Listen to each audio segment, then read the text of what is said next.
Introduction is just a little bit about myself and, am I qualified to talk about these issues on free will, philosophy, art, science, in a sense, social science, sociology.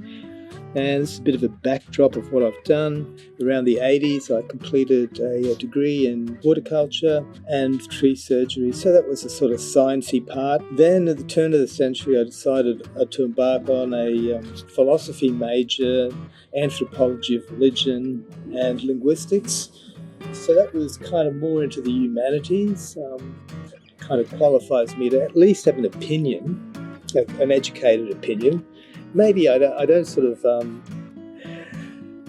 put myself at that level, obviously, of going really into the depth of these particular thinkers, philosophical thinkers, but I do have knowledge on how to look at the argumentation and then make a basic analysis in relation to what I'm doing, which is visual arts. That's my interests at the moment. And the third degree was in the social sciences, so, it covers all bases. It was a postgraduate.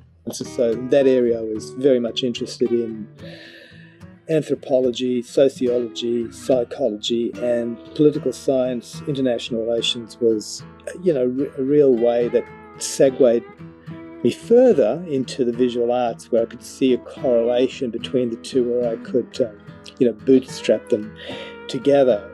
Whereas when I started the visual arts journey in 2005, after the tsunami that was in Mahabalipuram, I was stuck there for a little while in a sculpture town, and I embarked on that. And so from that jump-off point, I decided, okay, let me explore eco-spirituality because I just finished this philosophy. So for many years I had embarked on, trying to work out how to do visual arts and philosophy. And I got to so far as doing a whole lot of chimeras. So then I thought, look, I'll do a Descartes thing. This is around 2012.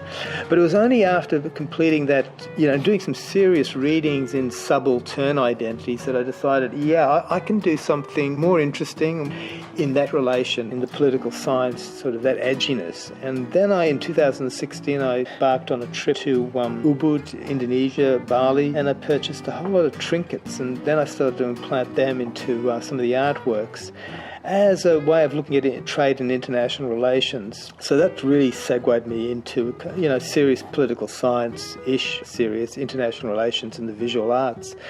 Now I'm sort of, going back to the roots and looking at ways that I could implement philosophy. So that's the free will thing coming in, because I developed techniques which allow me to represent that easier. So that's when the visual arts, after doing it 15 years, you develop these techniques, and then you can take a slant on these, take it to another level with these more abstract topics. So that's how the 3 degrees are influencing my visual arts, and then that qualifies me in a sense to have opinions on those sort of genres or those fields of inquiry within the visual arts practice.